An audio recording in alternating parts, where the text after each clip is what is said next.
राधे राधे। श्रीमद् भागवत महापुराण के चतुर्थ स्कंध का पहला अध्याय। ध्रुवाय क्रतो यत्नो ध्रुवाय परिकल्पित ध्रुवस्य यत् प्रसादेन वासुदेवम नतो अस्मितम। श्रीमद् भागवत महापुराण पहला अध्याय। स्वयंभू मनु की कन्याओं के वंश का वर्णन। श्री मैत्रेय जी कहते हैं, विदुर जी, स्वयंभू मनु के महारानी शतरूपा से प्रिय व्रत और उत्तानपाद नाम के 2 पुत्रों के सिवा 3 कन्याएं भी हुई। वे आकुति, देवहूति और प्रसूति नाम से विख्यात थी।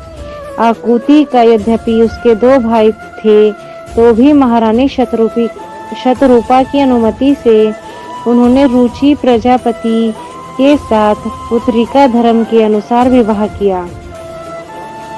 प्रजापति रुचि भगवान के अनन्य चिंतन के कारण ब्रह्म तेज से संपन्न थे। उन्होंने आकुति के गर्भ से एक पुरुष और स्त्री का जोड़ा उत्पन्न किया।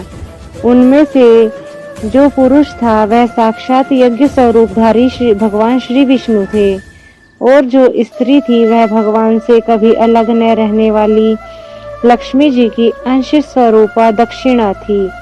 मनु जी ने अपनी पुत्री आकुति के उस परम तेजस्वी पुत्र को बड़ी प्रसन्नता के साथ अपने घर ले आए और दक्षिणा को रुचि प्रजापति ने अपने पास रखा। जब दक्षिणा विवाह के योग्य हुई तो उसने यज्ञ भगवान को ही पति रूप में प्राप्त करने की इच्छा की। तब भगवान यज्ञ स्वरूप यज्ञ पुरुष ने उनसे विवाह किया। इससे दक्षिणा को बड़ा संतोष हुआ। भगवान ने प्रसन्न होकर उससे 12 पुत्र उत्पन्न किए। उनके नाम थे तोष, प्रतोष, संतोष, भद्र, शांति, ईडस्पति, इद्म, कवि, विभु, स्वह, सुदेव और रोचन। यही स्वयंभू मनवंतर में तुषित नाम के देवता हुए। मनवंतर में मरीचि आदि 7 ऋषि थे। भगवान यज्ञ ही देवताओं के अधीश्वर इंद्र थे और महान प्रभावशाली प्रिय व्रत एवं उत्तानपाद मनु पुत्र थे। वह मनवंतर में उन्हीं दोनों के बेटों, पोतों और दैहित्रों के वंश से छा गया। प्यारे विदुर जी, मनु जी ने अपनी दूसरी कन्या देवहूति कर्दम जी को ब्याह दी थी। उसके संबंध की सभी बातें तुम मुझसे सुन चुके हो।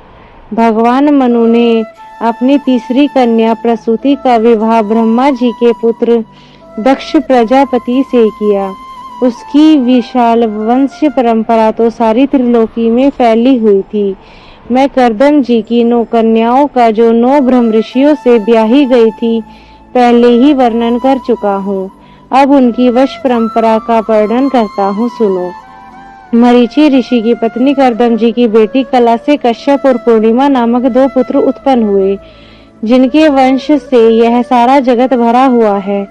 शत्रुतापन विदुर जी पूर्णिमा के विरज और विश्वज्ञ नाम के 2 पुत्र तथा देवकुल्या नाम की एक कन्या हुई।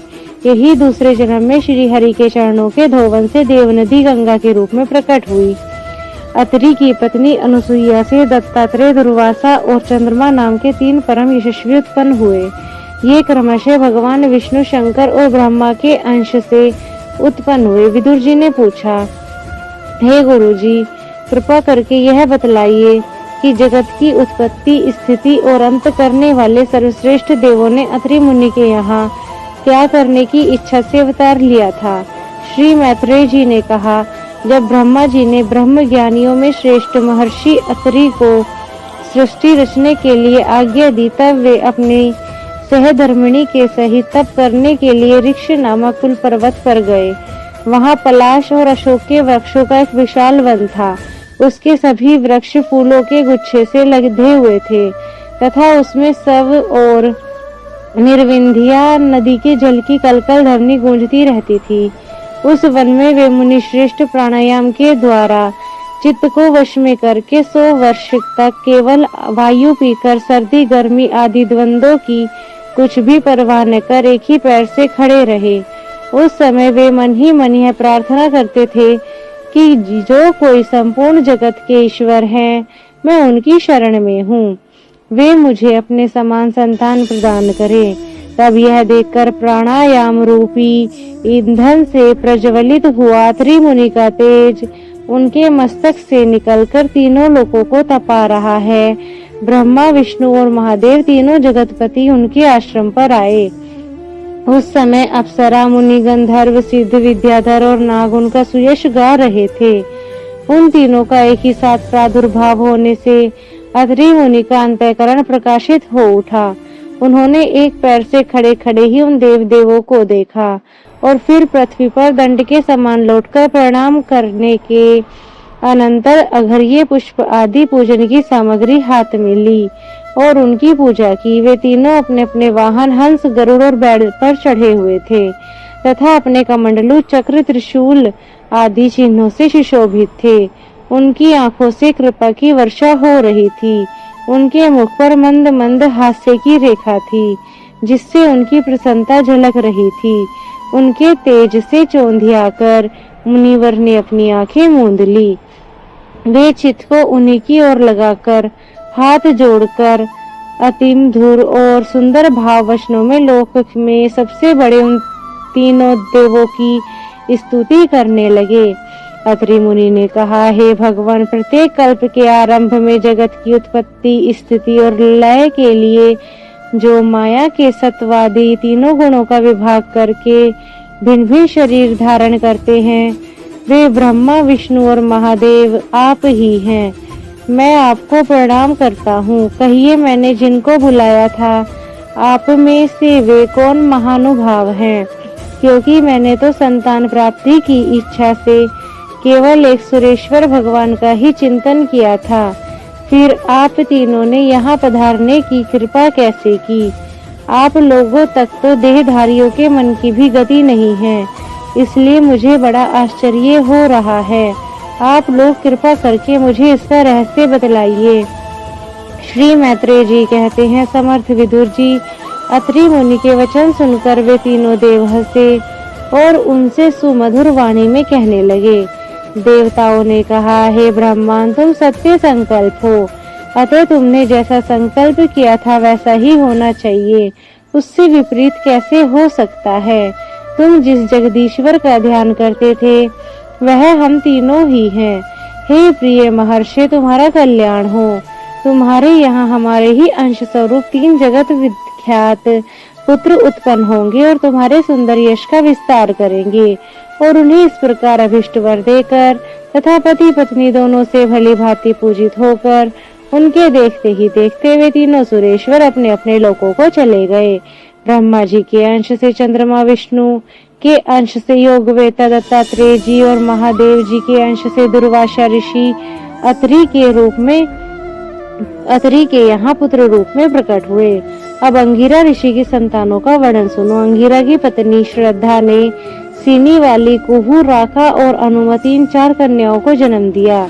इनके सिवा उनके साक्षात ब्रह्मा भगवान उत्थय जी और ब्रह्मनिष्ठ बृहस्पति जी 2 पुत्र हुए जो स्वारोचिष मनवंतर में विख्यात हुए।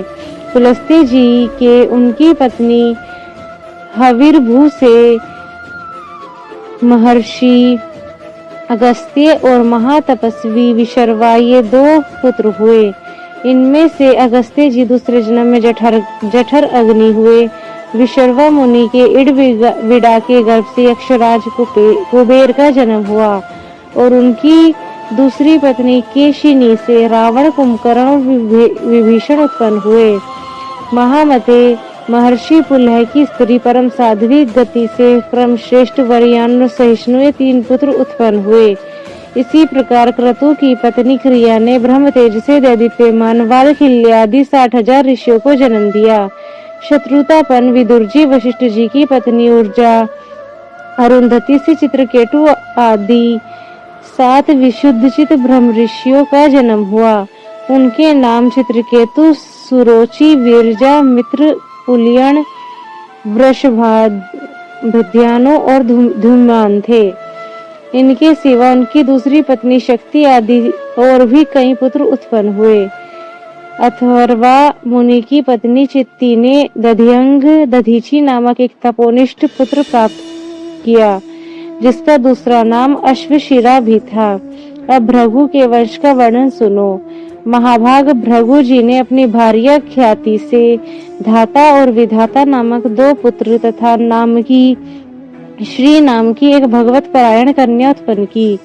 मेरु ऋषि ने अपनी आयाति और नियति नाम की कन्याएं क्रमशः धाता और विधाता को ब्याही।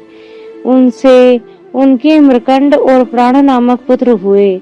उनमें से मृकंडे के मार्कंडेय और प्राण के मुनिवर वेदशिरा का जन्म हुआ। भृगु जी के एक कवि नामक पुत्र भी थे। उनके भगवान उष्णा शुक्राचार्य हुए। विदुर जी इन सब मुनीश्वरों ने भी संतान उत्पन्न करके सृष्टि का विस्तार किया। इस प्रकार मैंने तुम्हें यह कर्दम जी के 2 हितरों की संतानों का वर्णन सुनाया है। जो पुरुष इसे श्रद्धा पूर्वक सुनता है उसके पापों का यह तत्काल नष्ट कर देता है। ब्रह्मा जी के पुत्र दक्ष प्रजापति मनोनंदिनी प्रसूति से विवाह किया। उससे उन्होंने सुंदर नेत्रों वाली 16 कन्याएं उत्पन्न की। भगवान दक्ष ने उनमें से 13 धर्म को, 1 अग्नि को, 1 समस्त पितृगण को और 1 संसार का संहार करने वाले तथा जन्म मृत्यु से छुड़ाने वाले भगवान शंकर को दी। श्रद्धा, मैत्री, दया, शांति, तुष्टि, पुष्टि, क्रिया, उन्नति, बुद्धि, मेधा, तितिक्षा, ह्रीम और मूर्ति धर्म की पत्नियां हैं। इनमें से श्रद्धा ने शुभ, मैत्री से प्रसाद, दया ने अभय, शांति ने सुख, तुष्टि ने मोद और पुष्टि ने अहंकार को जन्म दिया। क्रिया ने योग, उन्नति ने दर्प, बुद्धि ने अर्थ, मेधा ने स्मृति, तितिक्षा ने क्षेम और ही लज्जा ने प्रश्य विनय नामक पुत्र उत्पन्न किया। समस्त गुणों की खान मूर्ति देवी ने नर नारायण ऋषियों को जन्म दिया। इनका जन्म होने पे इन संपूर्ण विश्व को ने आनंदित होकर प्रसन्नता प्रकट की। उस समय लोगों के मन की दिशाएं, वायु, नदी और पर्वत सभी में प्रसन्नता छा गई। आकाश में मांगलिक बाजे बजने लगे। देवता लोग फूलों की वर्षा करने लगे। मुनि प्रसन्न होकर स्तुति करने लगे। गंधर्व और किन्नर गाने लगे। अप्सराएं नाचने लगी। इस प्रकार उस समय बड़ा ही आनंद मंगल हुआ तथा ब्रह्मादि समस्त देवता स्तोत्रों द्वारा भगवान की स्तुति करने लगे।